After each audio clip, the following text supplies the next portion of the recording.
Did you know that there's a way to sound loads better on violin even if you think you sound bad?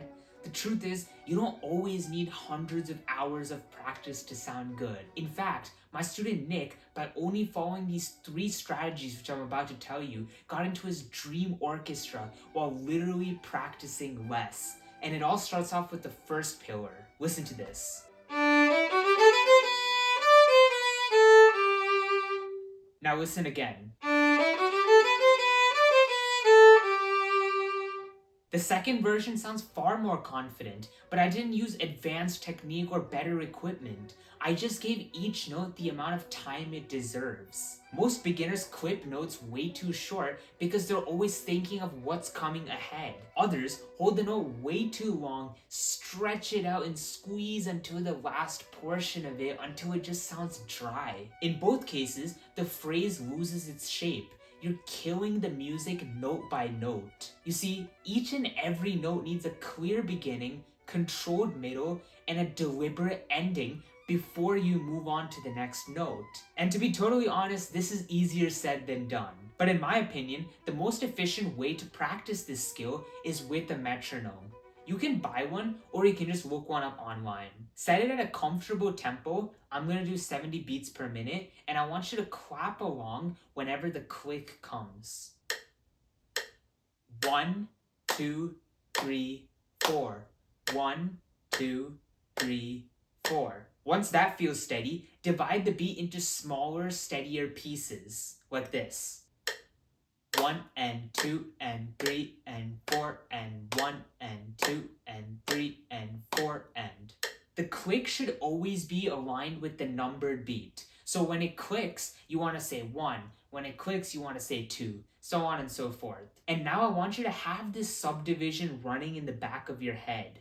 Like 1 and 2 and 3 and 4 and. And as this is running on, I want you to clap the rhythm of your passage. I'm gonna clap the rhythm that we did at the start of this video with the internal subdivision of 1 and 2 and 3 and 4 and 1 and 2 and 3 and 4 and 1 and 2 and 3 and 4 and 1. Like that. Having an internal subdivision stops you from guessing when the start and end of each note is. Once every note has a clear place in time, your playing instantly sounds more intentional. But here's the thing, you can play completely in time and still sound like an amateur if you don't fix this one thing. And honestly, it's not really your fault. You see, as a beginner violinist, the pieces that you play aren't exactly the fanciest. They're usually small songs, rhymes, or tunes, all with the purpose of teaching you technique. As a result, even if you play everything perfectly, people might not be impressed just because the songs itself are unfortunately pretty lame. I'm sorry, I had to be honest. I don't like sugarcoating things. Tough love. But I do have a solution, and once my student Arjuna started implementing it, he absolutely loved it. So much to the point that he almost asks me every class, can we do this again? And the strategy is playing with an accompaniment. You can literally go online and look for an accompaniment of whatever piece you're playing. Just make sure you specify the book and the version in which you got it from so that the arranger and the key match. There are some really cool recordings that you can play along with, ranging just from a simple classical piano all the way to jazz, rock, and even country.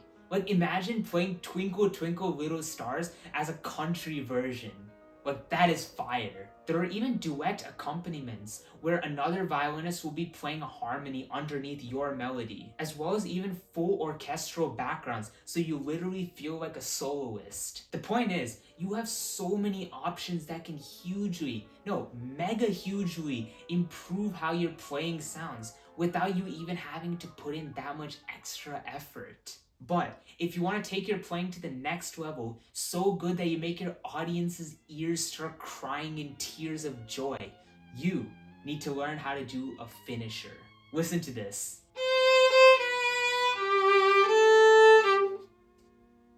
Do you realize how annoying that sounds? It's literally like watching a great movie with a terrible ending. It doesn't matter how strong everything else was before that. If the ending is horrible, that's what stays in your head. The opposite applies as well. If you play a song that sounds pretty mediocre throughout the whole thing, but the ending sounds really good, people remember that. It makes a good impression. The point is, how you end each piece makes or breaks your playing. But before I tell you how to make an epic finale, I would appreciate it so much if you could just subscribe quickly. I'm trying to hit 1,000 subscribers and I'm really close. I could really use your help. So how do you end the song in a proper way without embarrassing yourself? I call this the hero's finish. The last few notes of the song, I want you to gradually start slowing down. It's like a ceiling fan stopping. First is going at the normal speed, and then it slowly stops. In a similar way, you should also slow down near the end of the song. It doesn't work in all songs, but it often makes the ending a lot more dramatic. And once you reach that final note, hold it as long as you comfortably can. Let the audience experience that last stride. And once you're done, lift the bow off the string and hold. Freeze, do not move. Wait for at least 3 seconds. Let the audience sit with the silence. Let them experience what you just played. And once you're done, go back down and you will receive your applause. Literally every single orchestra, if you watch how they finish, they always lift the bow off the string and let the sound reach the back of their room, and they sit with that silence. Is it dramatic? Oh yeah. Is it gonna make a good impression? 100%. Putting all 3 of these tips together, this is what it's gonna sound like at the end of Happy Birthday.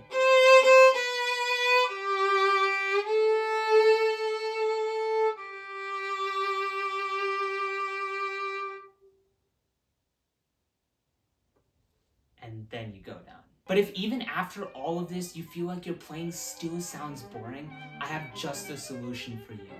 Click and watch this video here to find out.